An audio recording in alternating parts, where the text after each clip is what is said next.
Hello and welcome to another episode of Nazuk Mod. मेरा नाम उजैर यूनुस है वाशिंगटन डीसी के साथ, और हस्बे मामूल मेरे साथ को होस्ट मौजूद हैं Ambar Rahim Shamsi out of Karachi this week. और कराची में जहां हम जब अभी रिकॉर्ड कर रहे हैं तो लोकल बॉडीज इलेक्शंस ख़त्म हो चुके हैं, उनके रिजल्ट्स आना बाकी हैं, लेकिन रिजल्ट के आने से पहले धांधली की वीडियोस तो आने लग गई हैं मेरे और अंबर के व्हाट्सएप पे, एलिगेशंस, उस पर भी बात करेंगे। And I think will take a broader look at the evolving situation in Punjab, जहां असेंबली तहलील हो चुकी है given the notice issued.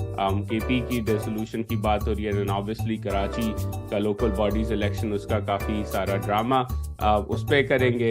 मईशत as हस्बे मामूल हमारा बन चुका है कि उस पर अगर बात ना हो हफ्ते में तो मज़ा नहीं आता, वो टच करेंगे। And we have a special interview on Brazil, जहां ब्राज़ील का जैन 6th मोमेंट हुआ। We have a reporter on the ground from their capital talking to us, and we will discuss what that means and how it links to not only what has happened in America, लेकिन पाकिस्तान की सियासत से भी उसके कुछ parallels हमें नजर आते हैं ब्राजील के।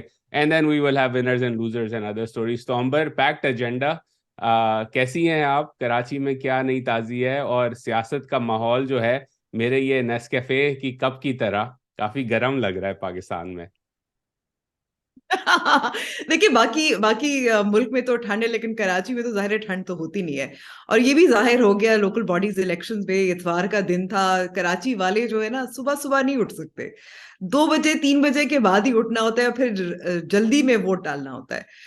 लेकिन दिलचस्प बात यह है कि ये जो ताखीर है, इस पे जाहिर है बहुत सारे पाकिस्तान तहरीक इंसाफ, जमात इस्लामी और JUI फे के रहनुमा और उम्मीदवारों ने उसकी शिकायत भी की है कि कुछ ऐसे पोलिंग स्टेशन थे जहां 11 बजे तक अमला मौजूद नहीं था, और साथ साथ जो इंतजामात थे वो पूरे थे नहीं थे। हालांकि इलेक्शन कमीशन ऑफ पाकिस्तान ने तो कल तरसील कर ली थी और ये दावा किया था कि उनकी पूरी तैयारी है। इनफैक्ट उनका पुश जो था, डिस्पाइट द फैक्ट कि MQM और पाकिस्तान पीपल्स पार्टी ने कोशिश की थी कि ताखीर हो, ऐसे आज ना हो, वो उनका दावा था कि वो पूरी है। लेकिन इससे क्या जाहिर होता है उजैर? एक तो ये हमें तवक्को तो रखनी चाहिए कि धांधली के जो इल्जामात हैं वो तो हस्बे मामूल हैं। जो जमात या तो लगता है उनको शिकस्त उनको नजर आ रही होती है, या वो हिज एक बड़ा मुश्किल लफ्ज होता है लेकिन मुझे बड़ा अच्छा लगता है, हिज पे मा तकद्दुम, यानी कि पहले से ही सोच लेते हैं कि अगर हम धांधली धांधली करेंगे तो अगर हार गए सरप्राइजेस अगर उनको मिल गए तो फिर हम कह सकते हैं कि हमने तो कहा था कि धांधली है। लेकिन ये साथ साथ ये जो धांधली और वीडियोस, ये भी बहुत अहम होते हैं इन terms of transparency, which is के जाहिर है पोलिंग जो एजेंट्स होते हैं, जो रिपोर्टर्स होते हैं, जो सिटीजन्स होते हैं, इस सारे अमल को शफाफ रखने के लिए ये वीडियोस भी जरूरी होती है और ये रिपोर्ट्स भी बहुत अहम होती हैं। So that's where we are, जहां हम इस वक्त जब रिपोर्ट कर रहे हैं, गैर हतमी गैर सरकारी नतज जो है आना शुरू हो गए हैं। और अभी तक जो सूरत हाल यही रही है कि आपका जो वोटर टर्नआउट था, या तो हम कह सकते हैं कि बराह रास्त मैनिपुलेट किया गया, यानी कि देर से शुरू किया गया। कुछ कराची वालों की आदत थी, और कुछ MQM का जो लास्ट मिनट पर हमने रात को 1:30 पौने 2 बजे तक उनका प्रेस कॉन्फ्रेंस उनकी शुरू हुई थी, जो नया मुत्तहिदा कौमी मूवमेंट है, और उन्होंने बॉयकॉट का ऐलान किया था, तो उससे भी कुछ इबहम था। So I think that should be interesting in terms of who claims rigging and why they claim it.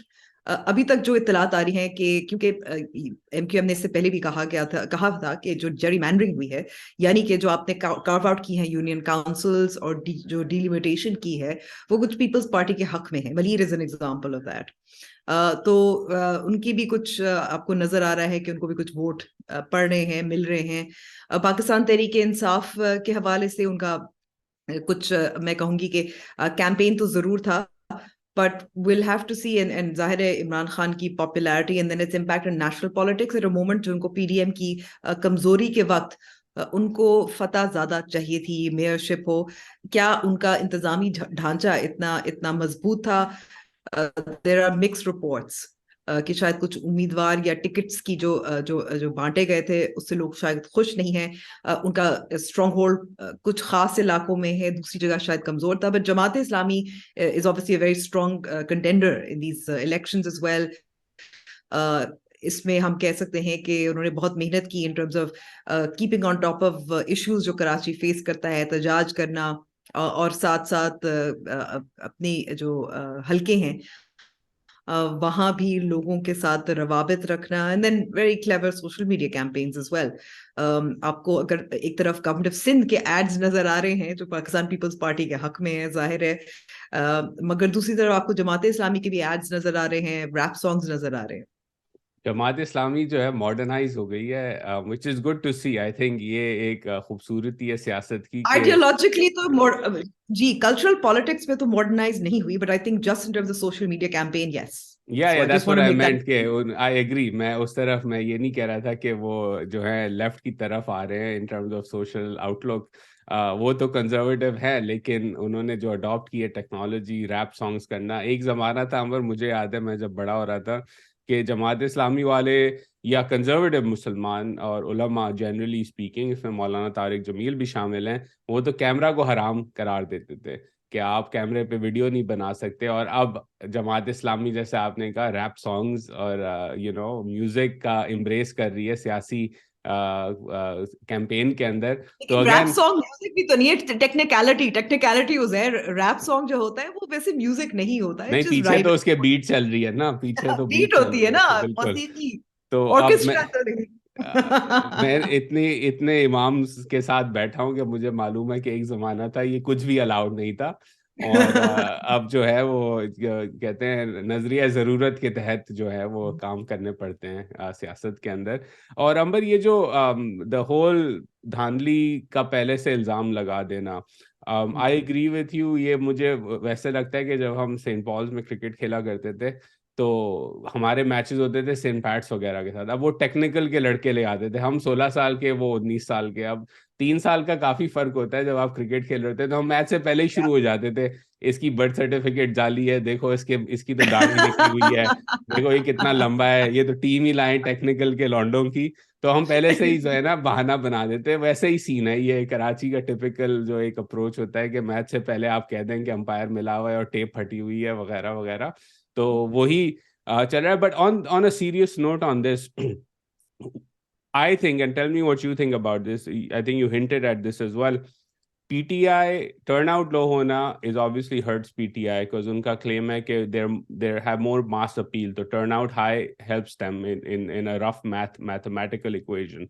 लेकिन लोगों का नहीं निकलना और PTI का शायद ना जीतना, despite the धांधली claims that they might end up making, shows के इलेक्शन के टाइम पर when it is not Imran Khan on the ballot or it is not about him front and center, the party kind of struggles. And if they're struggling in Karachi, I would argue that it may not be such a easy pathway to victory for them in a general elections. Even though a general election may put Imran Khan on the ballot and may help them, but that local capability to get out the vote, ये limit, इसकी limitation होना is not a good sign for the party. नहीं, आपने बिल्कुल दुरुस्त फरमाया। और देखिए, इस पे एक और भी हमने फैक्टर देखना होता है। पीटीआई इज इमरान खान और उस पर कोई शक नहीं है, उनकी मकबूलियत अपनी जगह, लेकिन हम अब लोकल बॉडीज और लोगों का एतमाद उन पर, और एक हम पावर हायरार्की को भी हम देखना होता है, क्योंकि सुबह जो है वो पाकिस्तान पीपल्स पार्टी के पास है, और आप डिस्ट्रीब्यूशन ऑफ फंड्स भी जो हैं वो चाहे विफाक से शुरू करें, पाकिस्तान पीपल्स पार्टी तक आए, that entire system of distribution of funds जो लोकल बॉडी तक आता है, तो that goes through the PDM, if I could say that. Jamaat Islami I think is an interesting factor here, there revival. But इसमें पीटीआई का इमरान खान खुद जब वो रैली करते हैं, and this is actually across the board with all political parties, and which is why वो चाहते हैं कि जब भी कोई इलेक्शन हो तो जो मेन लीडर है, जिसकी बिना पर, जिसकी शक्ल पर, जिसके हैंडसमनेस पर, जिसकी खूबसूरती पर, या जिसके बोलचाल की वजह से आपको वोट मिलता है, वो अगर हल्के में जाएं तो लोग ज्यादा मोटिवेट भी होते हैं। So motivation is two fold, which is के क्या लोकल बॉडीज का फायदा होगा। Motivation also comes from the leader, motivation also to come out and vote comes from grassroots organization. So ये it's a test of the PTI कि क्या वो जो आपने post vote of no confidence एक कराची के अवाम में उनकी दोबारा से जो मकबूलियत दोबारा से बढ़ी, और उसमें कोई शक नहीं है कि आप लोगों से बातचीत करें तो आपको लगता था कि वो शायद आए, क्या वो समझते हैं कि कोई फायदा नहीं है? So that motivation, that trust in the system, that trust that something will get done, वो नहीं होगा। And I think MQM factor भी बहुत इंपॉर्टेंट होगा in terms of turnout. So turnout Pakistan Tehreek Insaf के लिए भी जाहिर है एक जवाब भी बन जाता है, एक नुकसान भी उनको पहुंचता है कि अगर कुछ लोग नहीं निकलते तो वो क्यों नहीं निकल रहे, और क्या इसकी वजह ये है क्योंकि ऑर्गेनाइजेशन खराब थी, इमरान खान नहीं थे, या लोगों को लगता है कि कोई फायदा नहीं है, या पाकिस्तान तहरीक इंसाफ का कराची के लोकल बॉडीज में कितना असर रसूख रहेगा गिवन कि आपकी प्रोविंशियल और वफाक में पीडीएम हुकूमत है। और दूसरी तरफ आपको एमक्यूएम ने जो आखिरी मिनट तक जो अल्ताफ हुसैन पहले ही बॉयकॉट का ऐलान कर चुके थे, उसी से मुताबिक वो बिल्कुल एक पेज पे रहते हुए एमक्यूएम पाकिस्तान ने भी ऐलान किया, और वो भी very cleverly at the last minute as well. वो ये भी दावा कर सकते हैं कि ये जो बॉयकॉट हुआ है, जो लोग नहीं आए या वोटर टर्नआउट लो रहा है, विच विल ऑब्वियसली सी, जैसे जैसे हतमी नताइज सामने आते हैं, टर्नआउट के आपके फिगर्स आते हैं, आदाद शुमार सामने आते हैं, वो कह सकते हैं कि हमारी वजह से भी है। सो इन अ सेंस के जो हारने वाला है या जो इलेक्शन में नहीं हिस्सा लेने वाला है, low voter turnout suits all of them. At the end however जो नहीं वोट डाल रहा, फिर वो ये नहीं कह सकते 5 साल बाद के कराची में जो हालात नहीं है, मैं कहूंगी कि आपने एटलीस्ट वोट नहीं डाला। I don't think you should if you not voting then you are doing yourself a disservice, in the city disservice. उसमें भूलना नहीं चाहिए, इसमें सिर्फ कराची नहीं है, इसमें हैदराबाद भी है। Yeah, I agree on the disservice part. In fact, एक चीज मैं अपने इंसाफियन दोस्तों को sitting here in the US याद दिलाता रहता हूँ अभी भी, कि आप जब कहते हैं यूथ हमारे साथ है, तो दुनिया भर का डेटा, बिलखुसूस यूएस के अंदर obviously electoral data is much easier to access and look at and dive into, consistently shows के यूथ जो है वो वोट डालने नहीं आती। वो आपकी रैलीज पे तो आ जाएगी, मौज मस्ती करने आ जाएगी, लेकिन इलेक्शन के दिन पे हमारी जो दुनिया भर की यूथ है, एंड दिस इज टिपिकल कि आप जब नौजवान होते हैं आप इन चीज़ों में इतना नहीं पढ़ते, पर्टिकुलरली जब नेशनल इलेक्शन ना हो, आपका वोटर टर्नआउट हमेशा से, अमेरिकन सियासत में भी ये डेमोक्रेट्स बड़ी बात करते हैं कि हमारे साथ यंगर लोग हैं, लेकिन फिर जब उनके पोलस्टर से बात करें तो हमेशा डिस्काउंट करते हैं अपने मॉडल में, कहते हैं हमारे साथ तो हैं लेकिन वोट देने जो है 60+ का क्राउड ज़्यादा आता है, और 30 से नीचे का जो क्राउड है वो इतना नहीं निकलता इलेक्शंस के अंदर जितना उसे निकलना चाहिए, given the future is at stake. But anyways, that's a different conversation in terms of turnout and where things go.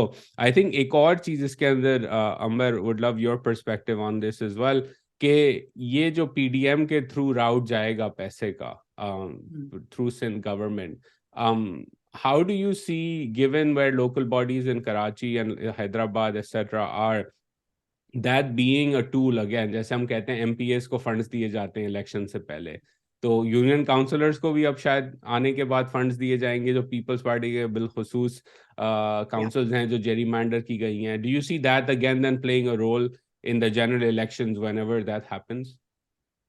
देखिए, वैसे तो जो भी सूबे में जो भी बड़ी मेन स्ट्रीम जमातें होती हैं, none of them particularly keen on local bodies elections, और उसकी बुनियादी वजह यही होती है कि आप कंट्रोल लूज कर रहे होते over funds and over constituencies, जो आप if you centralizing them through MPAs और एमएनएज तो ज्यादा आसान होता है। पर at the same time if you think about it, if you are able to spend in these areas, और अगर आप अपने यूसीज और यूनियन काउंसिल्स के हेड्स हैं या मेयर के थ्रू, मेयर तो खैर नहीं, बट अपने ये वार्ड्स और यूनियन काउंसिल्स के थ्रू अगर आप you are spending on people, this is where you can actually organize better for general elections. It works, which is why मुझे अभी तक याद है जब पाकिस्तान तहरीक इंसाफ हुक्मरान थी, उस वक्त इमरान खान साहब उनका बहुत एक यकीन था कि जो लोकल बॉडीज इलेक्शन पंजाब में होने चाहिए, specially at the lowest level, ये नॉन पॉलिटिकल होने चाहिए, यानी कि पॉलिटिकल पार्टीज के नहीं होने चाहिए। बट आई थिंक के होने सियासी जमातों के जरिए ही होने चाहिए। You are closer to the people, and you can actually build to each level of each level of election or elected representation better और शुरू आप यहीं से कर सकते हैं, and that is actually where politics matters the most. So I am glad कि अच्छी बात है कि इलेक्शंस हो गए इतनी मुखालफत के बावजूद. और इसमें आप जनरल इलेक्शंस के बारे में बात करें, अगर पाकिस्तान तहरीक इंसाफ के पास ज्यादा यूसीज भी आ गए, तो उनको इस ऐसे वक्त में जहां पीडीएम विफाक में पंजाब में इस वक्त इनसिक्योर नजर आती है, they can actually get a sort of trump card out of it. एक थोड़ा सा एक और उनको एक another sort of blow to the PDM मिल सकता है. But that is it. That's actually where any impact on broader national politics goes. इसलिए क्योंकि MQM was a huge, very important factor. जब MQM को ने ऐलान कर दिया कि वो पीडीएम का साथ नहीं दे रहे, अगर मुमकिन तौर पर वजीर आजम शहबाज शरीफ के खिलाफ एक वोट ऑफ नो कॉन्फिडेंस का मूव होता है, या वोट ऑफ कॉन्फिडेंस के लिए उनको कहा जाता है सदर के जरिए कि आप वोट ऑफ कॉन्फिडेंस ले, तो आपका MQM का होना is not completely essential in terms of seats, but it would help. So I think broadly national politics, it builds up to a national election, but I think broadly it has very little impact on national politics at the same time. And actually that's the way it should be. Yeah, I agree. And speaking of national politics, उस तरफ भी बढ़ते हैं कि Punjab dissolved after much drama. Parvez इलाही ने वफादारी का मुजाहरा किया, और ऐसी वफादारी के अब बात की सरप्राइज वाली, और मतलब बात की जा रही है कि PMLQ जो है उसका मर्जर हो जाए PTI के साथ, तो मोनेस इलाही का फ्यूचर जो है शायद सिक्योर हो जाए. KP is waiting for Punjab, and then of course Islamabad is waiting for Punjab caretaker and KP, and then of course MQM वगैरह सपोर्ट करते हैं कि नहीं. तो अमर, मुझे तो ऐसे लग रहा है जैसे शहबाज शरीफ के साथ और PML नून के साथ जो हाल हुआ है वो बहादुर शाह जफर द सेकंड वाला हाल है, कि दिल्ली में तो उनकी सल्तनत मौजूद है, रहे वो ईस्ट इंडिया कंपनी के पेंशन यानी कि IMF के पेंशन पे के इंतजार में बैठे हैं कि कुछ आ जाए पेंशन, तो जो है वो हमारा कोर्ट जो है वो चल जाए. लेकिन आस पास में सबने जो है वो क्या कहते हैं बेवफाई करना शुरू कर दिया है शहबाज शरीफ के साथ. तो क्या लग रहा है कि शहबाज शरीफ अब सरवाइव करते हैं कि नहीं, after the fact that he is essentially now, PTI तो काफी टाइम से कर रही थी बट अब तो होने वाला है कि he is basically prime minister of Islamabad. He needs pensions from abroad. Economy पे हम बात करेंगे, लेकिन उनके जो मुखालिफिन हैं बेसिकली उन्होंने जो बुलंद किए थे अपने क्या कहते हैं फ्लैग्स बुलंद करके जंग का ऐलान जो किया था, वो जीतने के करीब आ गए उस जंग को अब. बिल्कुल. देखिए, हम बार बार जो कह रहे थे कि वोट ऑफ नो कॉन्फिडेंस के बाद इमरान खान साहब के तमाम जो मूव्स थे वो नाकाम रहे. This was a big one जहां इमरान खान कामयाब हुए. And this is in many ways, in fact, I would say this is the closest that I think I can see for now. कि जो PDM और शहबाज शरीफ खास तौर पे ये PMLN पे जाहिर असरअंदाज होता है because of पंजाब सबसे ज्यादा कमजोर हो, confused हो, unsure of what to do next. And that's absolutely clear from मिसाल के तौर पर आप देखें कि इस वक्त जो बलीग रहमान है, क्योंकि ऑटोमेटिकली तो तहलील हो जाती है, आप गवर्नर दस्तखत करें ना करें, वो कहते हैं वो हिस्सा नहीं बनना चाहते इसका, तो उन्होंने एक अपना पार्टी का साथ दिया है उस तरीके से. पर दूसरी तरफ जो हमजा शहबाज की जो गैर हाजिरी थी, जो दावे किए जा रहे थे बार बार, चाहे अतातार हो, चाहे राना सनाउल्लाह हो, चाहे ख्वाजा साद रफीक हो, जो पेश थे, वहां हम जो बात कहते हैं ना कि इमरान खान के अलावा पाकिस्तान तहरीक इंसाफ नहीं है, यहाँ नजर आ रहा था कि शरीफ खानदान का जो सेकंड ईयर उनकी जो लीडरशिप पाकिस्तान मुस्लिम नवाज की थी वो मुकम्मल तौर पर नाकाम हो गई. और अगर वो इन्हिसार भी कर रही थी किसी मदद का, बैसाखियों का, तो वो या तो मुयसर नहीं थी या उन्होंने मिस रीड किया. So Shehbaz Sharif and PMLN is actually sort of in the weakest position. क्या उनका तख्त जो है उलटने वाला है? क्या वो सिर्फ इस्लामाबाद तक महदूद हो गए? कुछ हद तक तो आपकी बात बिल्कुल दुरुस्त है. तख्त उल्टेगा या नहीं ये अभी मैं कह नहीं सकती, क्योंकि इस वक्त बहुत ज्यादा स्पेकुलेशन जो चल रही है वो यही चल रही है कि केयर टेकर होगा और केयर टेकर एक्सटेंड हो जाएगा. दूसरी तरफ Khyber Pakhtunkhwa is also interesting because वो भी अभी इंतजार कर रहे हैं कि इस वक्त पंजाब में हतमी शक्ल क्या निकलती है निगरां हुकूमत की तहलील करने के बाद जो सूरत हाल है. सो the fact that they did not immediately, the chief minister did not immediately dissolve the assemblies, वहां जहां बिल्कुल कोई मुश्किल नहीं थी. ये जो ड्रामा पंजाब असेंबली में भी हमने देखा था, जहां परवेज इलाही साहब जब तक उनको यकीन नहीं था कि उनको वोट ऑफ कॉन्फिडेंस जो है उनको हासिल होगा, उनके नंबर पूरे होंगे, तब वो असेंबली में दाखिल हुए। 12 बजे तक वो सारा ड्रामा चलता रहा। और उससे उससे ये तो खैबर पख्तूनख्वा में तो नहीं होना ये सारा drama. It's pretty clear easy path. Yeah. So I do think that this is a question that nobody's quite been able to answer or ask or haven't gotten an answer to, is what is KP waiting for? And I think that tells you कि अभी एक और मामला है जो जिस पे बात हो रही है, जो पाकिस्तान मुस्लिम लीग नवाज भी बात कर रही है, and this could actually lay the grounds for further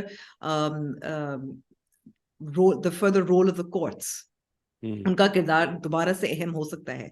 और ये है कि जब 2017 का सेंसस हुआ था तो उस वक्त एक प्रोविजनल इजाजत दी गई थी कि उसी के सेंसस के बुनियाद पर डिलिमिटेशंस होंगी, हल्का बंदियां होंगी और फिर इलेक्शन होगा। अब ये मामला ज़ाहिर है बाय इलेक्शंस वगैरह में तो चलता रहा, लेकिन डिजिटल सेंसस जिसकी मंजूरी दी गई थी काउंसिल ऑफ कॉमन इंटरेस्ट के फोरम पर, और इमरान खान साहब उस वक्त वजीर आजम थे, प्लानिंग मिनिस्टर असद उमर साहब थे, वो digital the point of the digital census is एक कि वो मुतनाज़ा ना हो। और ये मैं याद दिलाती रहूं कि इस वक्त MQM पाकिस्तान का बहुत ज्यादा एतराज था, उनकी जो कंप्लेंट्स थी, शिकायत थी सेंसस के बारे से, वो कराची की हल्का बंदियों पे भी असरअंदाज होती है, उनके तादाद जो कराची की आबादी है उसके हवाले And से I भी think है। really quickly, Amber, on this, जो एतराज था तो वो देखो MQM ने रेज किया, लेकिन ये एक ब्रॉड व्यू है कराची के अंदर कि उस सेंसस में का जो है गिनती सही नहीं की गई थी शहर की आबादी की। बिल्कुल बिल्कुल, absolutely, and there were lots of other issues with the 2017 census that I don't want to go into, but the point I'm trying to make here is कि डिजिटल सेंसस का होना इसलिए जरूरी है क्योंकि दैट वन टाइम एक्सेप्शन जो था वो खत्म हो गया है। अब हम कह सकते हैं कि पाकिस्तान में आइन कानून इसका कोई माने नहीं रखता, लेकिन ये तो जरूर हो सकता है कि आप इसको या तो जवाज बना सकते हैं या अदालतें को फिर इस पे फैसला करना पड़ेगा ये अगर डिजिटल चैलेंज होगा। सेंसस शुरू हो गया है। यस, so अच्छा। digital census, as far as I understand, उसकी तैयारी शुरू हो गई है. I would have to check, and I will, have a quick look whether it's begun. But the digital census is not, the process is not begun. That much I know. उसका कब होना है, I can't. I mean, I don't have that date and time on me right now, but I do know that it was supposed to begin very soon. So that is something that the PMLN could use to delay. ये निगरान हुकूमत extend भी हो सकते हैं, वो challenge भी हो सकता है. So what we're seeing essentially is ke will Imran Khan's victory in Punjab, and KP should be easy as well, will it force the early election that he wants? I'm not necessarily sure. Amber, देखें, I think that's again all well and good. I think I'm hearing the same thing कि वो कोई ना कोई game खेलने की तैयारी कर रहे हैं कि भाई इसी तरह फलाना एक्सक्यूज यूज करके सेंसस हो गया, इकोनॉमिक इमरजेंसी हो गई, किसी ना किसी तरह। But let's be honest, anything that happens like this that extends a caretaker setup would be an extra/unconstitutional move.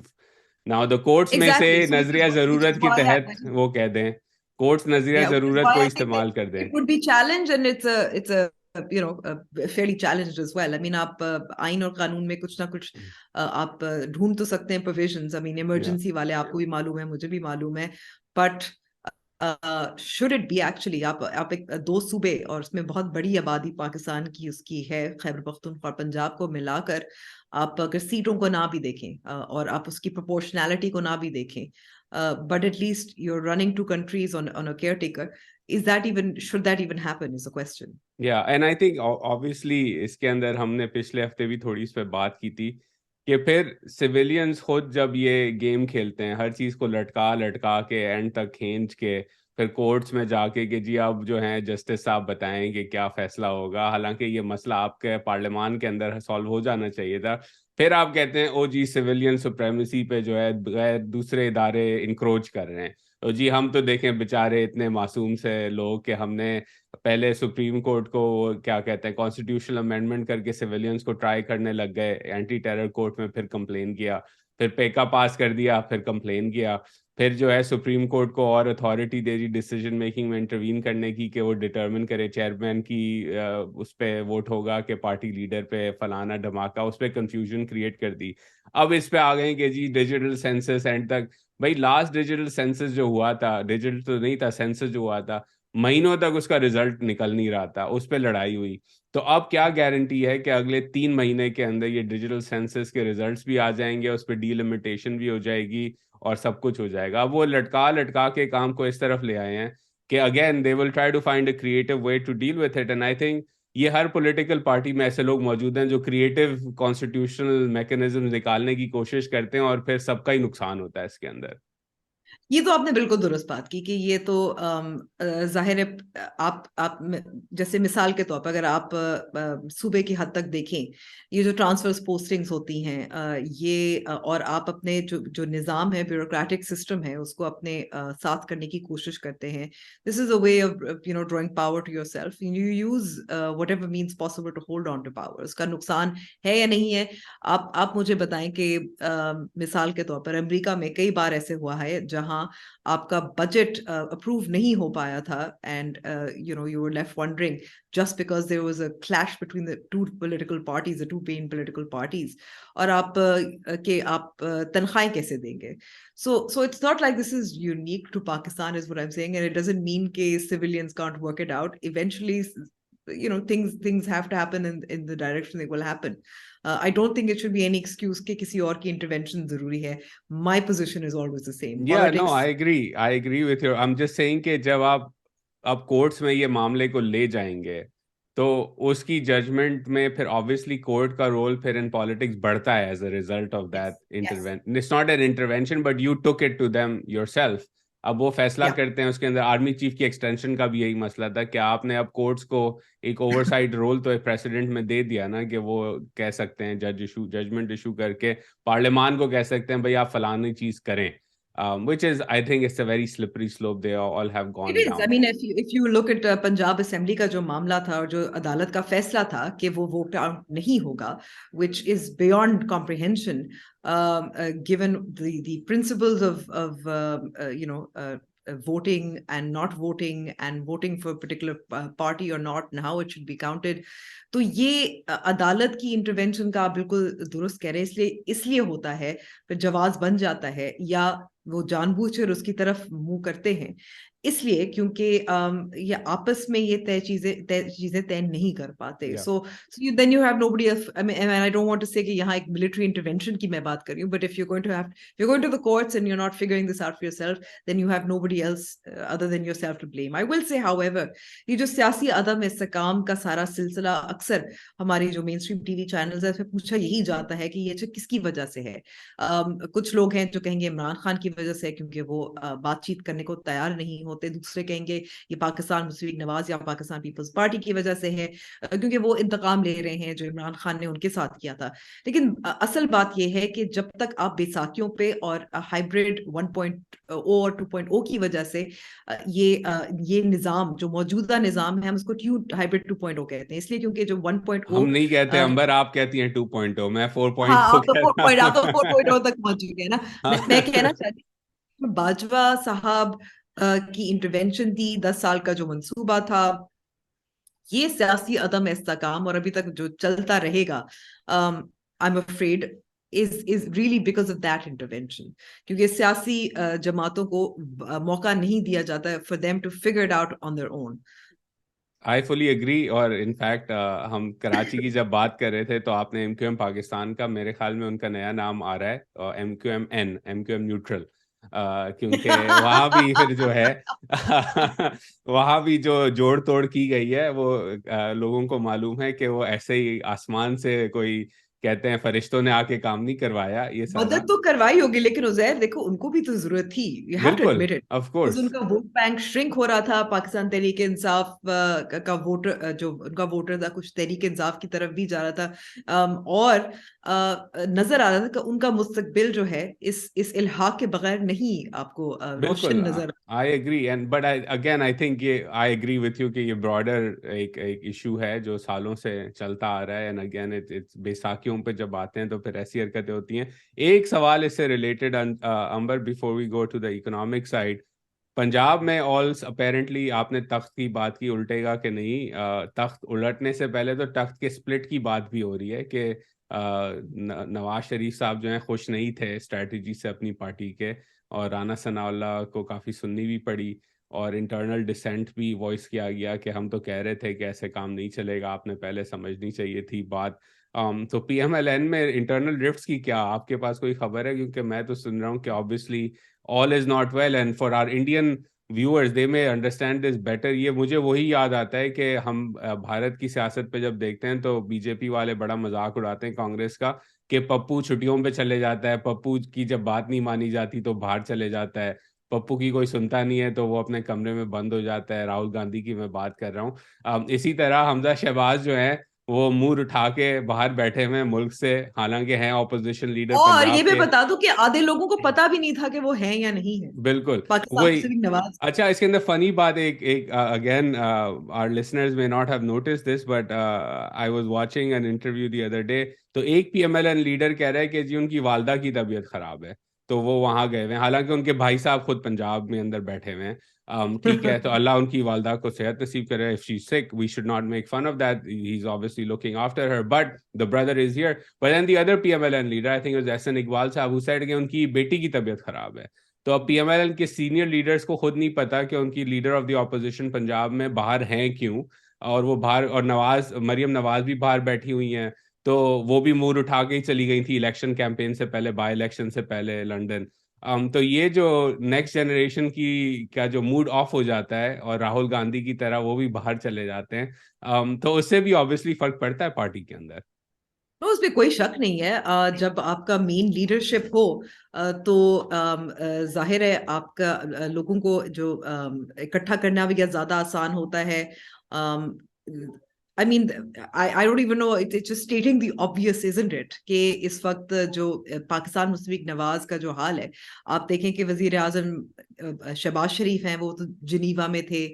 इसके अलावा तमाम, मेरी बिल्ली तो यहाँ सामने आ गई है, हाँ, वो भी ढूंढ वो रही है भी कि कहाँ है जिनीवा से शरीफ। आ गई है। नहीं, वो भी ढूंढ रही है, वो भी ढूंढ रही है कि शरीफ खानदान कहाँ है। तो इस वक्त is absolutely no doubt about it कि आपके हर तरीके से आपका जो लोअर कार्डर होता है वो हमेशा they look for the leadership for guidance, और ये सेकंड टियर पे आप डिपेंड नहीं कर सकते। या आपको संजीदगी से इसको नहीं ले रहे, या आपकी स्ट्रैटेजी नहीं थी, या you have nobody other than yourself to blame. और चाहे जितना आप इसको लेपापोटी कर लें और कह दें कि ये नहीं नहीं नहीं, ये तो हम कोशिश तो करनी थी या हमने हिस्सा तो लेना था लेकिन तवक्को नहीं थी, था या नहीं था। The point is that this is the loss.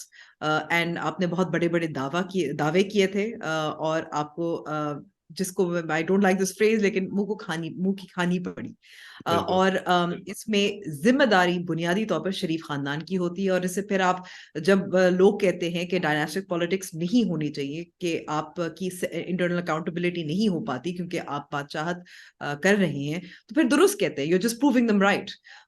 And ये एक जो इन्हिसार हो रहा है बार बार, मियां नवाज शरीफ आएंगे, मरियम नवाज आएंगे, कुछ एक मिरेकल हो जाएगा और सब कुछ रिवाइव हो जाएगा। really doesn't work like that. We'll have to see obviously। Maryam Nawaz की कुछ खबरें हैं कि वो जनवरी में ही आ जाएंगी, लेकिन अभी मियां नवाज शरीफ का अभी तक यही कहा जा रहा है कि उनका कुछ पता नहीं, जब इंतखाबात होंगे तो वो आएंगे। सो क्लियरली देयर इज ये जब शिकस्त होती है तो obviously there is many many sort of, जब आपकी जाहिर है जब आप फतह होती है तो फिर lots of people who will claim the ownership of that strategy as well। but यहाँ जब आप देख रहे हैं शिकस्त होती है तो फिर मायूसी भी होती है। आपका मुस्तकबिल भी जो है वो श्रिंक भी करता हुआ नजर आता है।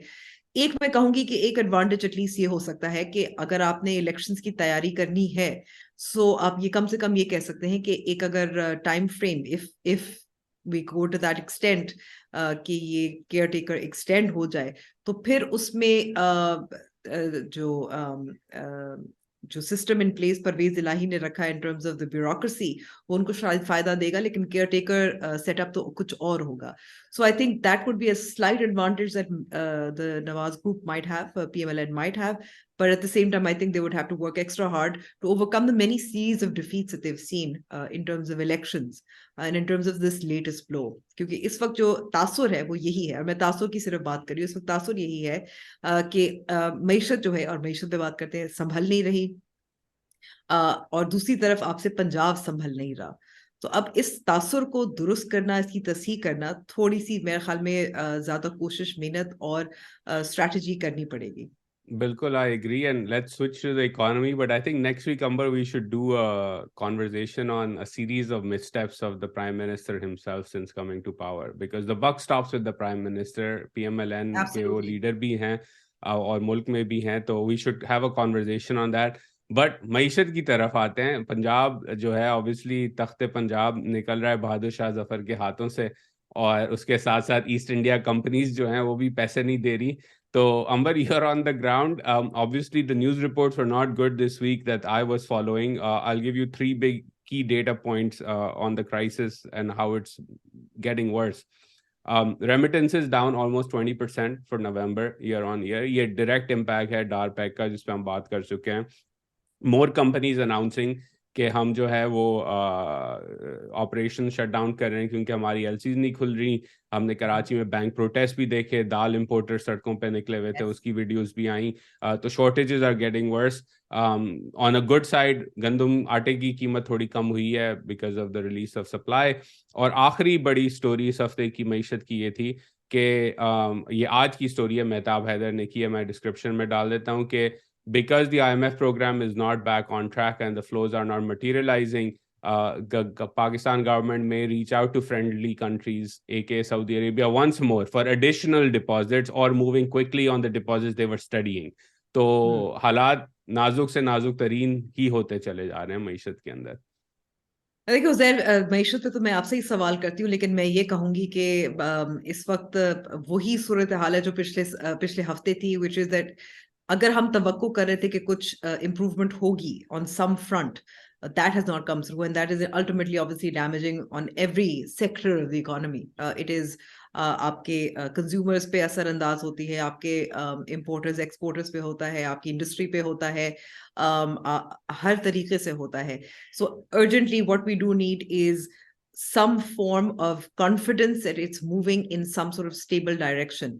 वो जो एक feel good factor था आपका जिनीवा का और डोनर्स कॉन्फ्रेंस का, you know, again, because we've said this before and I'm going to just reiterate it, that was वो एक वक्ती था, वो एक आधे दिन का आप एक डंडोरा पीट सकते थे कि देखिए लोग हम पर एतमाद करते हैं, बाहर के ममालिक, बाहर के मल्टीलैटरल लेंडर्स जो हैं वो हमें पैसे देने को तैयार हैं. लेकिन आपको इस you know that feel good obviously will not translate into something that is a little more long term until you get the desperate sort of budget, sort of the support that you need from friendly countries. और वो अगर जब तक नहीं होगी, unfortunately, we are where we are, which is loss of confidence, eroding confidence in the current government, in the finance minister, as well as desperation in terms of people के मामलात संभल नहीं रहे. अगर वो पाकिस्तान तहरीक इंसाफ के बारे में कह रहे थे about a year ago, yes, more than about a year ago, कि हमें कब इस हुकूमत से निजात मिलेगी ताकि महंगाई बेहतर हो, वो समझते हैं कि ये पीडीएम हुकूमत से कब निजात मिलेगी ताकि हमारे हालात कुछ बेहतर हों. Yeah, and I think PDM के लिए the challenge from an econ perspective has become कि हमने पॉलिटिक्स की बात की, इलेक्शंस का माहौल है. अब जो इन्फ्लोज के लिए कंडीशनैलिटी मीट करनी है उसका डायरेक्ट इम्पैक्ट होगा महंगाई की सूरत में.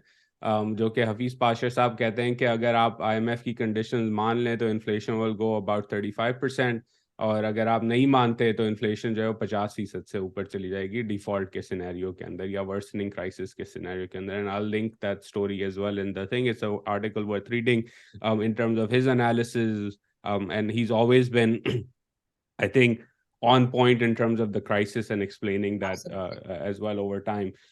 तो I think ये जो अब crisis है ये again एक political decision making का crisis बन चुका है जहाँ damned if you do, damned if you don't. अब अगर शरीफ खानदान के अंदर फैसला किया गया था कि सागदार को लाके मईशत को इस्तेकाम की तरफ लेके जाना है, तो वो जो डिस्टोर्शन क्रिएट हुई है अब उसको अनवाइंड करने के लिए you restart the clock in terms of the negative impact on average citizens. अब आप ऑर्डिनरी सिटीजन्स के ऊपर बिजली के नरखे बढ़ा के, गैस के नरखे बढ़ा के, पेट्रोलियम की टैक्सेस बढ़ा के, हालांकि आज सागदार ने अनाउंस किया है कि हम पेट्रोलियम प्राइसेस नहीं बढ़ाएंगे. Will see for the wait for the breakdown to see कि उन्होंने किस तरह उसको बैलेंस किया है, क्योंकि IMF कह रहा है आप पेट्रोलियम लेवी बढ़ाएं. तो ये सारे चीज़ें, आपने इलेक्शन भी जीतना है, आपने ये डिसीजंस भी करनी है, उसके बगैर फ्लोज नहीं आते. So I think it's a catch-22 for the Sharif government and the PMLN and the PDM government and PMLN in particular, where there is no easy way out. And I think they've been rightfully blamed for the crisis, क्योंकि अगर ये policy continue करते जो मिफ्ता इस्माइल ने agree की थी, by now you would have stabilized the economy enough to be on the up. But because you've distorted everything, you will be start ready from to scratch. go for election as well. कि आप कुछ कह सकते हैं कि हमने कुछ संभाला है, जो हमने अपनी सियासत की कुर्बानी दी है रियासत के लिए, चले ये आगे हम बढ़ सकते हैं. That could have been something they could have sold. Yeah, and I think they're basically out of money, out of resources, and the frustration or the recognition, I would say, is evident in the comments. आज शहबाज शरीफ वज़ीर आज़म साहब ने कहा है कि ये अजीब व गरीब अच्छी बात नहीं है कि एक हाथ में हमारे न्यूक्लियर बम होता है, दूसरे में बैगिंग बॉल होता है, कशकोल होता है. तो शायद कशकोल में लोग इसीलिए पैसे डाल देते हैं कि आपके एक हाथ में जो है वो न्यूक्लियर बम भी है, तो वो कहते हैं भाईजान बटन गलती से नहीं दबा देना परेशानी में आगे. वो जो न्यूक्लियर बॉम्ब है ना, वो डुगडुगी है. वो बज रहा है ये भाईजान, ये कभी भी कुछ भी हो सकता है. TikTok TikTok TikTok TikTok. तो ये आखिरी बात इसी पे आ चुकी है मईशत की कि जी इसलिए दे दो क्योंकि हमारे हाथ में कोई 150 से ज्यादा न्यूक्लियर बम मौजूद है. लेकिन I think it's a catch-22 for them. And I don't even think they recognize across the board within the cabinet how severely distorted the economy has become under their watch. I mean, I would say that there are enough people जो उनके public बयानात आप नजरअंदाज कर ले, जो हैं, जो समझते भी है कि हालात बहुत बुरे हैं. So there are a couple the people who do understand that things aren't great, and I would say things are not great on the political front as well as the economic front. So I think that recipe, it's a recipe for it's a great recipe for the opposition, in this case Imran Khan. And here's one other question that people are asking as well, कि क्या अब ये जो हालात हो रहे हैं, does that mean कि जो मौजूदा military leadership है, क्योंकि हमें मालूम था कि कुछ ऐसे लोग हैं जो अभी भी इमरान खान साहब के हामी हो सकते हैं, या कह सकते हैं कि इसके बावजूद कि उन्होंने बहुत सारे बयानात दिए हैं, बहुत सारा lot of water has passed through the bridge as well in terms of how Imran Khan has targeted the military leadership, there are people who potentially think that at least it's maybe better than this. He's still better than this. So I think that's another question that given कि हमें कुछ पता है, कुछ रवाबत करने की कोशिश भी की है मौजूदा मिलिट्री लीडरशिप के साथ इमरान खान साहब ने, क्या इसका ये मतलब है कि वो वही दोबारा से होगा जहां, क्योंकि अब शरीफ वैसे ही as a dirty word in the military, Zardari is a dirty word in the military, क्या इसका ये मतलब है कि दोबारा से maybe not at the same level, क्या इमरान खान के साथ एक understanding दोबारा से हो सकती है? That's something that's a lot of people are asking that question now. Yeah, we will see. Again, I think options के अंदर अब दो ही हैं, Khan back to Project Khan और Project भुट्टो जरदारी भी एक सुनने में आता है कि एक alternative है. And of course वहाँ बाप का PPP के साथ merger और फिर साउथ पंजाब में क्या होता है, will give us some indication of what's cooking over there. But that's the Pakistan focus of the conversation this week, Amber. Let's move on abroad. We have a special interview with Travis. He's a reporter based in Brasilia, Brazil's capital. जहाँ अगर आपने या audience ने थोड़ा बहुत headlines देखी होंगी, तो वहाँ भी रायट्स हुए. ऐसे कहा जा रहा है Brazil's January 6th moment. So we spoke with Travis about what all happened, and then we will have our own analysis on this. But let's first watch the interview, and then we'll get back to it. All right, we have to talk about the situation in Brazil. We have Travis Waldron. He's a reporter based in Brasilia, the country's capital. Lots of action in your neck of the woods, Travis, and thank you for joining us today. Thanks for having me. I want to begin, help our audience understand, because we've been following, loosely speaking, what happened in Brazil. Obviously, the headlines in Western press, the BBC, etc., constantly refer to this as Brazil's January 6th moment. If you're following South Asian politics, there has been a similar moment, not exactly the same, but Indian protesters stormed India's capital a few months ago as well. Nothing as significant. Help us understand what happened in Brazil and what the causes of this most recent political crisis in the country have been. Yeah, so really, when it comes to the events of January 8th, when supporters of President Bolsonaro, former President Bolsonaro, stormed the National Congress, the Presidential Palace, and the Supreme Court here in Brasilia, uh, that's been brewing for basically 2 years now, essentially ever since Donald Trump's loss in the United States and the January 6th insurrection at the US Capitol in Washington. Uh, Bolsonaro, you might remember, was one of the few world leaders who never really recognized Biden's victory over Trump. He was very close to Trump throughout their simultaneous presidencies. The movements kind of drew on each other in different ways, and then he pretty quickly after that adopted the kind of same electoral and voting related conspiracy theories that Donald Trump had pushed in the United States. At the time, Bolsonaro was kind of watching as his popularity dwindled. He was staring at an October 2022 election in which it looked like he had a less than great chance of winning re-election. And his arch nemesis politically, Lula da Silva, the former leftist president, had been cleared to run again and was quite clearly laying the groundwork for a bid for a return to the presidency. And so just to all be of clear, is, sorry to interrupt, Lula had been cleared of corruption charges, right? Yes, corruption charges. He had been released from prison a little while before that, and then fully cleared and had his political rights restored. That's a complicated case that you could do a whole nother podcast on. But this sort of sets the stage for Bolsonaro to sort of adopt these conspiracy theories. He starts pushing the idea that there is rampant fraud in Brazil's voting system, that at one point, he says what happened in the United States would be even worse in Brazil in 2022.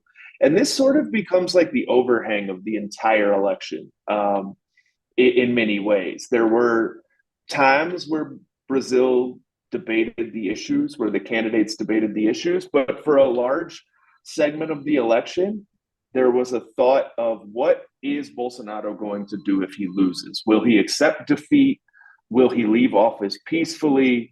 Will he simply, transition out the way normal presidents have in the past? And as the year proceeded, there kind of as the 2 year period proceeded toward the election, it kind of became almost taken as a given in some quarters in Brazil that he wasn't going to accept the results, and that something like a January 6th scenario could unfold. Then he lost the election. It was closer than most people thought it would be, closer than a lot of polls suggested it would be. And he didn't immediately accept the results. He wasn't as out there as Donald Trump was in the United States. In fact, he kind of just receded from the spotlight altogether. And by the time Lula was inaugurated on January 1st, Bolsonaro had left the country. He was in Florida in the United States. But many of his supporters, his most hardcore supporters, remained outside of military barracks, protesting the election results, calling for military intervention, and attempting to sort of foment a situation that they believed could prevent Lula from taking office. That didn't happen. On January 1st, Lula took office. It was a pretty normal day here, actually. There was a lot of security, but there were big crowds. Nothing of note other than earlier in the week, there had been a man was arrested for putting an explosive device in a fuel truck. But, pretty normal situation. And aside from the people camping out at the military barracks, there were no real signs of anything going wrong. And then last Sunday, a bunch of people bust into Brasilia and marched to the Esplanada, which is kind of the main area where Brazil's government buildings are, and eventually invaded the capital. And many of them, a lot of it was due to anger that the military hadn't acted. Some of them, I think, in reports have said that they believed if they caused enough ruckus, the military would act and act on behalf of Bolsonaro or against Lula. There were many causes of why they did this, including quite possibly the conspiracies that Bolsonaro pushed.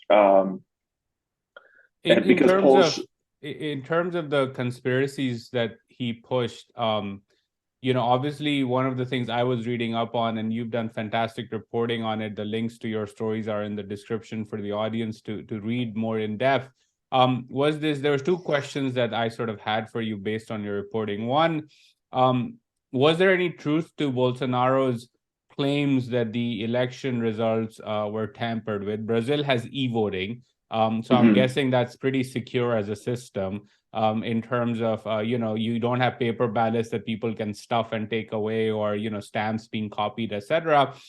Was there any credible claims, number one, on that? And number two, was the belief in his supporters that because Bolsonaro had the support of retired military officers, you wrote in your reporting that the number of military officers and military police officers running for elections had grown tremendously in Brazil over his regime, over his tenure. Was the expectation that, these retired officers felt that if they did enough of a ruckus, the military would intervene because they kind of support Bolsonaro? Or was the logic that the chaos itself would basically lead to a moment where the military would say the country's too unstable, we're stepping in, and everybody call a timeout? So to your first question, there is no proof of fraud or malfeasance or irregularity in the Brazilian elections. There hasn't been any such proof in past elections, according to the authorities. Like Brazil's electoral system, as you mentioned, it's all electronic. It's considered one of the safest. The United States and other countries before the elections referred to it as a model for the rest of the world. It's really astounding, when you see it in person too, how fast it goes, how efficient it is. And then they count the votes in 3 hours that night. Wow. And the election's over. It's a remarkable system. They ran tests on the election system beforehand. The electoral authority said that attempts to hack it, to test it, had failed, that there were no real vulnerabilities, that they were prepared to meet any concerns. Yeah, in short, no, there's no evidence of any fraud or malfeasance to back up the claims that Bolsonaro and his supporters have made. The second question is, yes, I mean, that's basically what it is. Bolsonaro did a very good job over the last 2 years of really creating the perception among his supporters that the military was fully on his side. He kind of, well, first off, he appointed many generals and former generals into cabinet positions in his government. His vice president was a retired general. His running mate in the 2022 election was a general, a defense minister, so on and so forth throughout the government, major state-owned companies, and really fostered this sense that the military was on his side. If you talk to experts before the election, the idea that there was going to be a military-led coup was considered extremely unlikely. Almost everybody asked that, no, the military is not going to march on Brasilia. They're not going to do a coup the way that they did in 1964 here.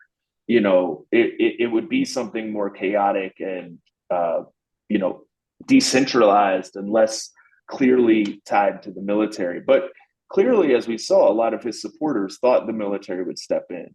The second half, and we've learned more about this in the last week, is that there was sort of an idea that if you created enough chaos, there could be a kind of a state of emergency declared. And maybe that would be the vehicle for keeping Lula from taking office and keeping Bolsonaro in power. In fact, the federal police here in Brazil said yesterday, according to a report in Folha, one of the largest newspapers, that they found a document inside the house of the former Minister of Justice and former head of security here in Brasilia that basically outlined a plan for declaring what is called in Brazil an estado de defesa, which is the exception, the public security exception, the state of emergency. How real was that? We don't know. We're still finding out day by day, and as the investigation unfolds. But these are sort of what people think the idea might have been from Bolsonaro supporters and the people who were trying to foment this sort of situation. Again, if you talk to experts, if you talk to people, observers close to the Lula government, people, academics, people who've been around this, studied the military intervention and the coup of 1964, they all pretty much say it was really unlikely that this would happen.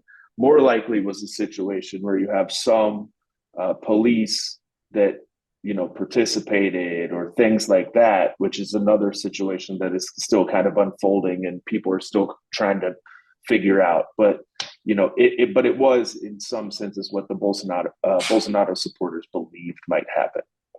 Okay, so on the broader point of where Brazil is now and what comes next, obviously, as you said, this was a very close election. It went into runoff. If you compare it to the moment in the United States, January 6th, really January 6th forced a lot of Republicans even to distance themselves from Donald Trump.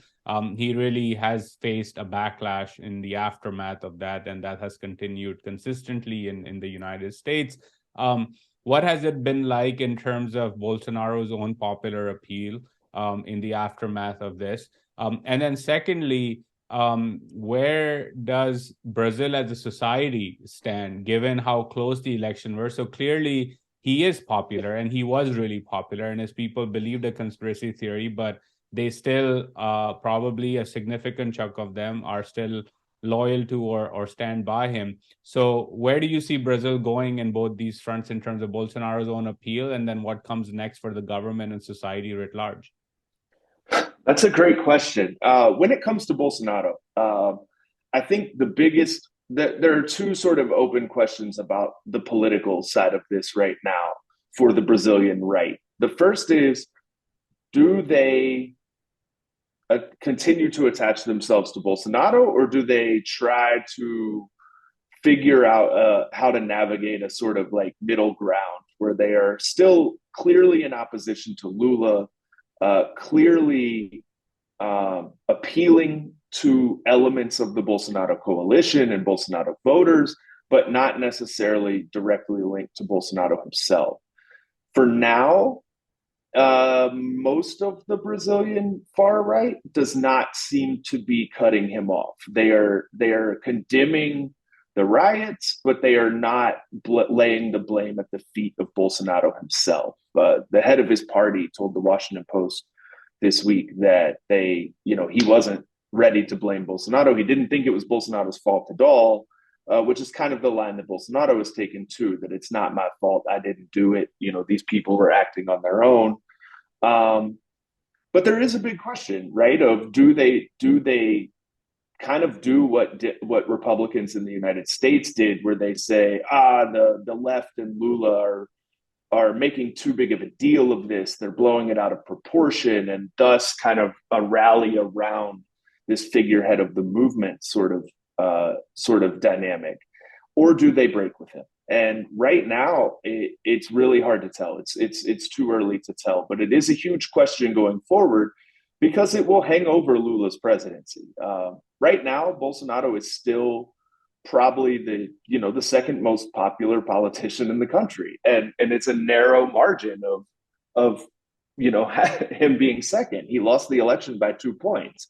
I'm not sure if you held a new election tomorrow, there's anyone else other than these two guys who could amass that level of support right now. Obviously, that's a counterfactual. We don't know, but it's not as simple as his approval rating was at 30%. Let's wash our hands of it, because that's not what the realistic dynamic is right now, or so it seems. But it could change very quickly, and I think that's what people are sort of waiting to figure out. As far as the overall scenario here, it's again, everything is too early. It's only been a week. The Lula government has really taken a forceful approach to their response here. in terms of the arrests, in terms of going after what they say are people they believe who have financed the protests. No, but I think the overall impact here, because there are huge questions facing Brazil in on many different fronts. This is a country that is still trying to deal with the economic impacts of not just the pandemic, but the economic decline and the recession that happened years before that, and that it was still digging out of. Hunger rates are high. Lula has talked a lot about wanting to reduce hunger, which will take presumably some social spending and some social capital in a Congress that is going to be difficult for him to navigate. How does this change the way that investors and foreign markets and otherwise view Brazil as is this a stable political place? Is this, do they see it as a unstable and volatile situation? I think all of this is kind of, no one knows. And so it's Brazil is sort of in this very interesting space where it's a deeply polarized country. You have a former president who is very popular among his base, that during the election got enough support from the middle to win the election, but is still trying to hold a very kind of tenuous coalition together to achieve some of his priorities. And on the other side, you have a former president, many of whom supporters don't believe that Lula is a legitimate president and are willing to literally storm the Capitol in an effort to bring down his government. And no, it's an incredibly uncertain situation in terms of where Brazil goes from here, and how do you get back to the days of a Brazil that had normal elections, that had a normal political scene. It's something that, and it's not unique to Brazil, right? It's something that the United States is currently dealing with, that countries all over the world are dealing with. And, I think if you ask me about how it would go in the US, even 2 years after January 6th, I don't know it's hard to tell the ultimate answer. And here in Brazil, it's only been, less than a week. Yeah, no, so it's definitely is quite a volatile situation. And I fully agree with you that, it's all, the way I describe it to friends and others is that it's a global pandemic of populism and populist authoritarianism that's going around. You see this in Italy. You saw this with Duterte in the Philippines, Bolsonaro, Donald Trump in Pakistan, which is what this podcast covers, similar issues. And I think they all are feeding off of each other, right? They're using each other's techniques and strategies and conspiracy theory mindsets to amplify falsehoods that people then believe. And when people believe a falsehood, it doesn't matter how much you refute it through facts or expert analysis or things like that. That actually reinforces the conspiracy theory itself, which is counterintuitive from a very logical perspective. But again, Travis, thank you so much for taking out the time for explaining and sharing your insights in terms of what's going on in Brazil. Stay safe in Brasilia. And we will keep an eye out on what happens in Brazil next. And, as things evolve, perhaps have you back on the podcast to share with us what the latest is in terms of this evolving crisis, because I agree with you. Society is torn apart. And like the United States, 2 years later, we don't know here in Washington where things will go. And I think this is just a global trend that we all have to keep an eye out on. Thank you. Thanks for having me, and I'd love to join again anytime. Thank you. Thank you. तो अंबर, Travis की बात आपने सुनी, Brazil riots. Uzair, I mean, I want to ask this question as well. और क्योंकि आप America में हैं, January 6th, obviously, you were there when it happened. You know what the commentary is. एक जो बात कही जा रही है, and I will say, so do you think that this is something that is going to be replicated in other countries जहाँ populist leaders हैं, especially, and I think कि उसका फायदा तो ट्रम्प को नहीं हुआ, या ऐसा नहीं लग रहा कि बोल्सोनारो को भी हुआ? Yeah, I think it's as Travis also said, कि Brazil and the US, ये जो issue है, very closely intertwined. बोल्सोनारो अभी फ्लोरिडा में ही मौजूद हैं, ट्रम्प के बड़ा करीब थे और हैं. And I think we've seen similar issue. Germany से आया far right का एक और plot expose हुआ. Obviously they made significant arrests. Italy के अंदर there is a far right government in place. Israel में Netanyahu is back with an even crazier coalition. Ultra orthodox. Ultra Orthodox. India की हम बात करते रहते हैं. पाकिस्तान में Khan sahab, Iftikhar Durrani for example, Khan's adviser, retweeted a video of the protests from Brazil a while ago, right? And I can link that too if I can find the link again. But it's a global phenomenon. I refer to it as a global pandemic of populist authoritarianism. They feed off of each other. And obviously far right groups across the board, even if you read their history, whether it is in the subcontinent or beyond, even in the post-World War I era, they fed off each other as well in terms of nationalism, religious nationalism, white nationalism, Hindu nationalism, Islamic nationalism. They all come from the same origin source in terms of time and fed off each other as philosophies or ideologies.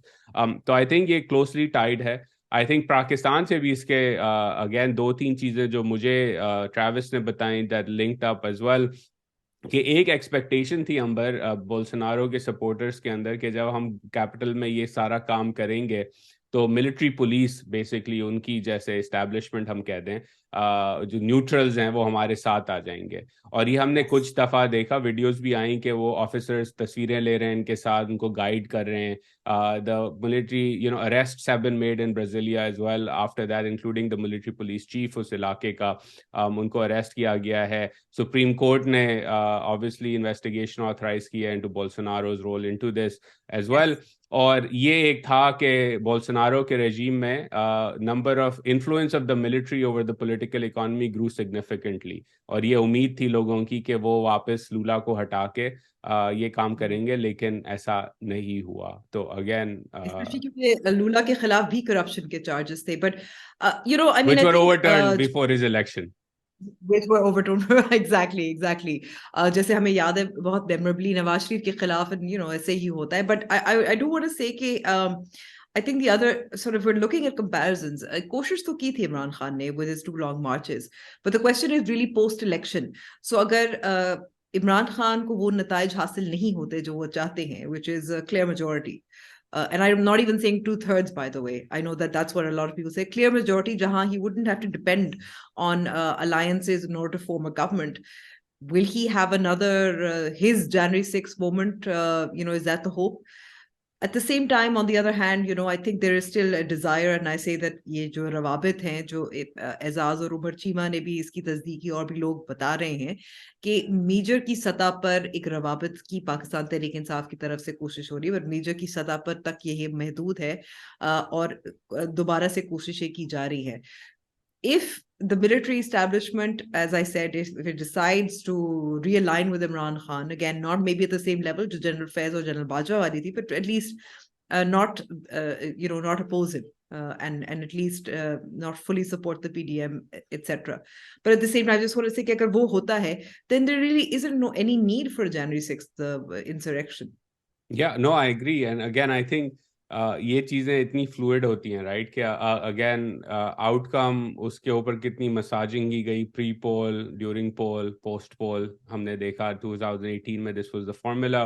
That I think ultimately will lead to a different scenario, right. अगर and then of course agar PTI feels hard done by out of that whole process and they don't have the majority, which is what they're aiming for, then it's about कि वो कितने लोग ले आ सकते हैं इस्लामाबाद में.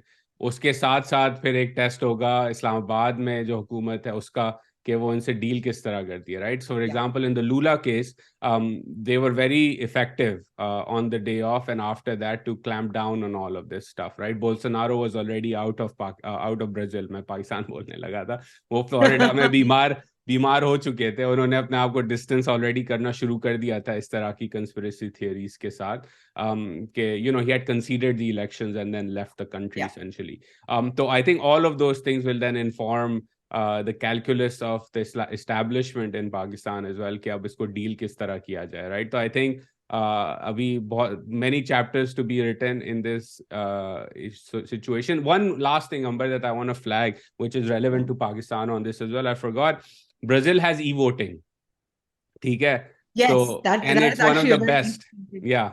And it's one of the most recognized, transparent electoral systems. And despite that, धांधली की allegations लगाई गई और धांधली की And I will say allegations delete हो गई. it's also fully electronic, right? There's no paper trail or anything. There's no, No. yeah, nothing of that sort. Nothing. So it was tested for hacks. It was tested by independent auditors. It was investigated at length. 2 साल से Bolsonaro कह रहा था कि ये इस तरह धांधली करेंगे और उनकी एलिगेशन ये थी कि कंप्यूटर सिस्टम के एल्गोरिथम्स जो हैं वो हैक कर दिए गए हैं to skew the count.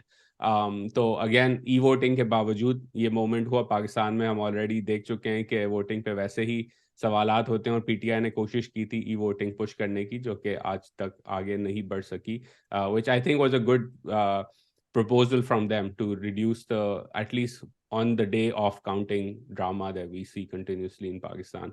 But interesting story, and I think it's linked to the broader issue in Latin America. Peru के अंदर आज state of emergency भी लगा दी गई, वहाँ भी लोग मारे गए हैं. Lots of protests continuously, yes. Yeah, so it's across the board, and Pakistan is part of that global story as well, and we'll keep covering some of this stuff. But I know you had some other stories internationally that you wanted to touch on, starting with my Yes, hometown. and I had a question for you, because I think my loser of the week is your president. और वजह उसकी यही है कि जिस तरह से Trump के पास कुछ खुफिया दस्तावेजात जो है पाए गए थे, बाइडन ने जिनकी तनकीद की थी, और फिर जाहिर है इन्वेस्टिगेशन भी शुरू हुई थी जो बाइडन के केस में भी हुई, पर वहां भी कुछ ऐसे खुफिया दस्तावेजात जो है बरामद हुए हैं. ये कैसे हो गया? बिल्कुल. How do classified documents find themselves in the homes of people who were in power? Amber, you'd be surprised by how many former government folks I know who say कि हमारी फाइलों में शायद classified documents निकल आए, हमें याद नहीं है. तो ये एक it's So is it a big deal? It must be. It is a big it is deal. a big deal. There's Merrick Garland has appointed a special counsel or prosecutor to look into it. ये एक जो है लाल डब्बे में लाल बोटाई लगा के जो है तोहफा दिया है जो बाइडेन ने रिपब्लिकन्स को कांग्रेस के अंदर कि अब आप जरा हमारी जो है छानबीन करें. और I think more than the act itself, especially now that they have exactly Congress में उनकी majority है, and you have the speaker is a Republican, so exactly. तो अब वो इस पे थोड़ा तमाशा होगा और बनता भी है क्योंकि बाइडेन एडमिनिस्ट्रेशन का जो रिस्पांस था इस पे वो अभी तक काफी फ्लिपेंट रहा. पहले वो बता नहीं रहे थे, फिर उन्होंने एक्सेप्ट किया, फिर पता चला कि सिर्फ एक जगह पे नहीं, उनकी गाड़ी के आसपास, कॉर्वेट के आसपास जो है जो गराज में स्टोर की जाती है वहां भी डॉक्यूमेंट्स निकले हैं. तो isn't there a song about my red Corvette or something like that? yes, हाँ. तो अब वो बाइडेन ने कहा कि वो इतने सीरियस डॉक्यूमेंट्स नहीं है, हालांकि हैं क्लासिफाइड. तो पहले आई थिंक डेमोक्रेट्स की स्ट्रेटजी थी at least from the white house के इसको ब्रश असाइड कर दिया जाए. और दूसरी चीज अंबर इंटरेस्टिंग ये है कि काफी सारे लोग, एटलीस्ट ये रिपोर्टेड है जर्नल और ब्लूमबर्ग के अंदर, कि व्हाइट हाउस के अंदर लोगों ने कहा भाई हमें से दूरी रखो तो बेहतर है, don't ask don't tell. There's a very small team close to the president can talk about this, can engage on this, can strategize on this. Don't involve everybody else क्योंकि फिर हम सब फंसे जाएंगे. तो एक उस वजह से भी जो है रिस्पांस जो है उसमें ताखीर नजर आई कि जिनसे आप यूजुअली पूछते हैं उन्होंने अपने आप को खुद ही डिस्टेंस कर लिया था इस कहानी से क्योंकि वो इसमें फंसना नहीं चाहते. No, that's a smart move. But there were sort of a couple of interesting points to this story that I thought I wanted to bring out.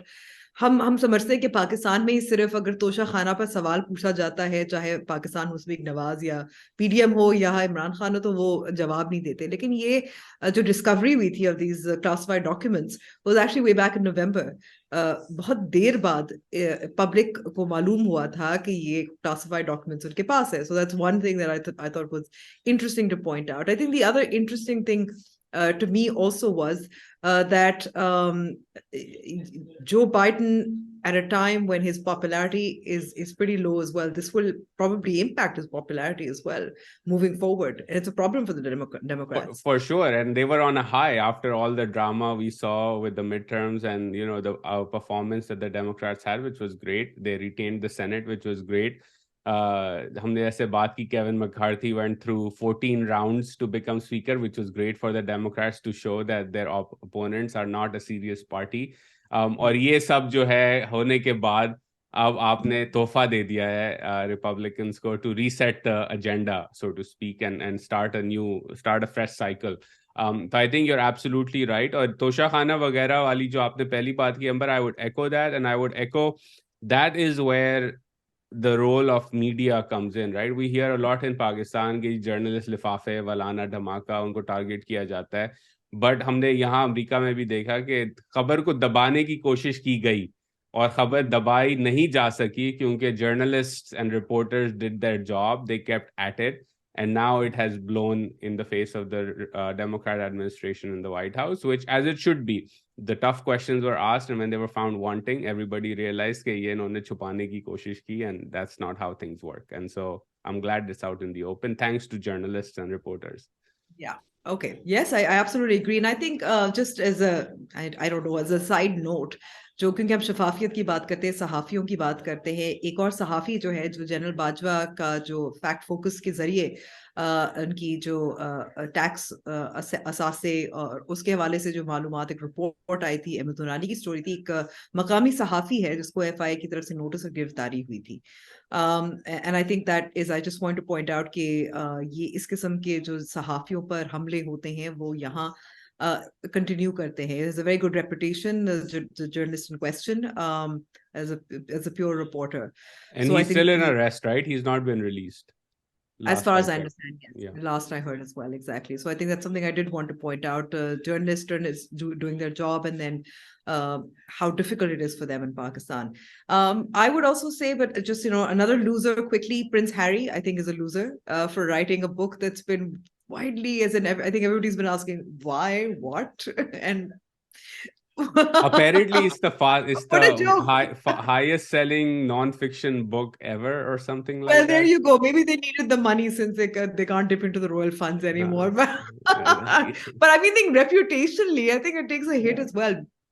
Yeah, Why? no, I think, I agree. There's a tweet that I've actually read about. Somebody had said that this is probably the most ill-advised book that a royal has written, and somebody had pointed out कि इससे पहले ये पहली नहीं है, इससे पहले भी, I'm just going back to the tweet that I saved, and I just want to credit the person. Yes, so this is actually an account that I don't know of called Bad Writing Takes. So उनका क्या कहना है कि King James VI in 1597 had published a book about necromancy, black magic, Kala Jadoo, how to find, test, and punish witches.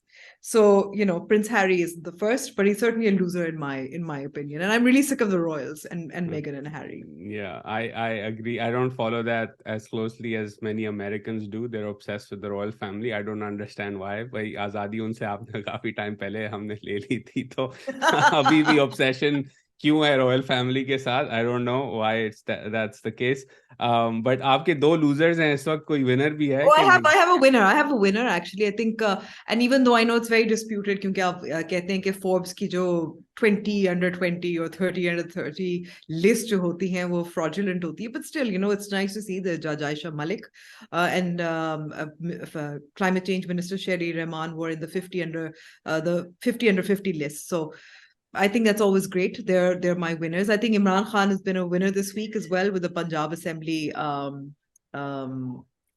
sort of walkover, and a big one given his defeats before that. So very quickly.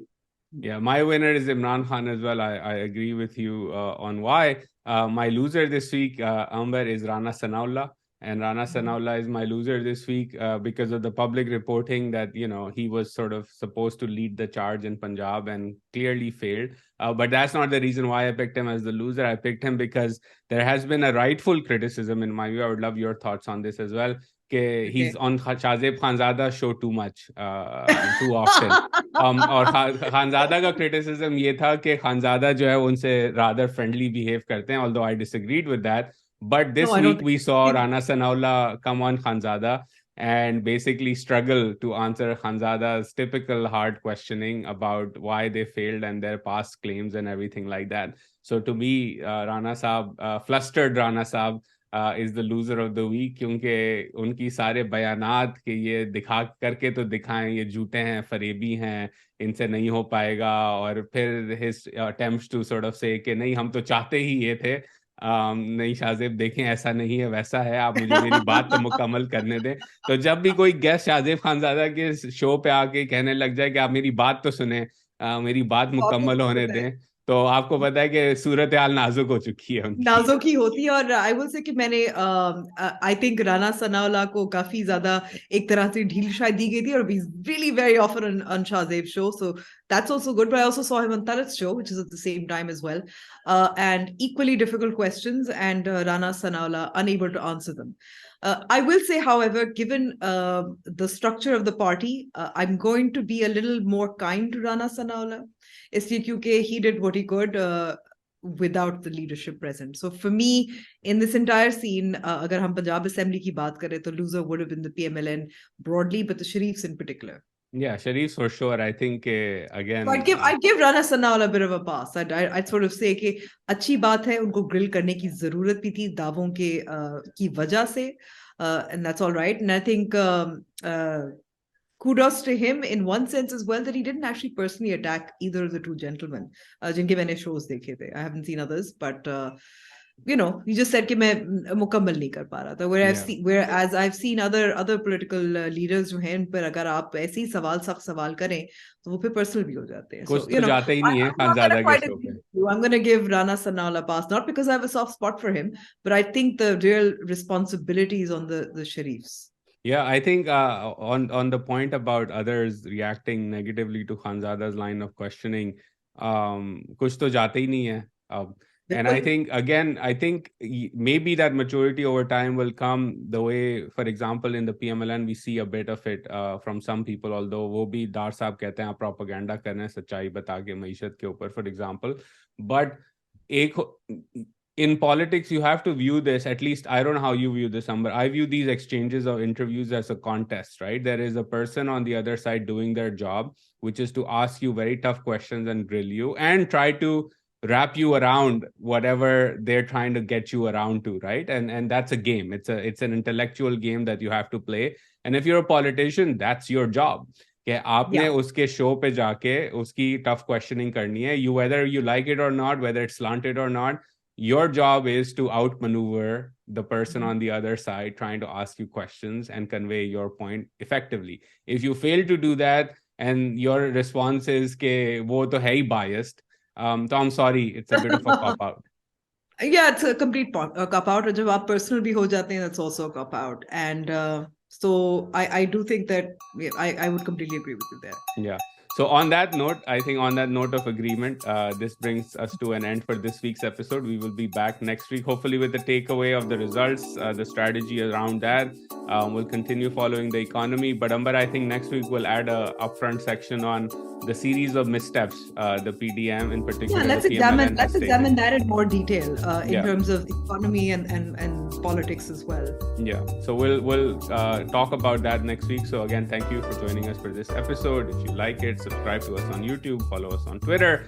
All the details are in the description. And of course, thank you to the wonderful reporters who join us on the podcast, who continue to do the wonderful journalism that helps us do the analysis and inform you. So read some of the stories in the description and check them out. But in the meantime, we will see you next week. Khudafis. Khudafis.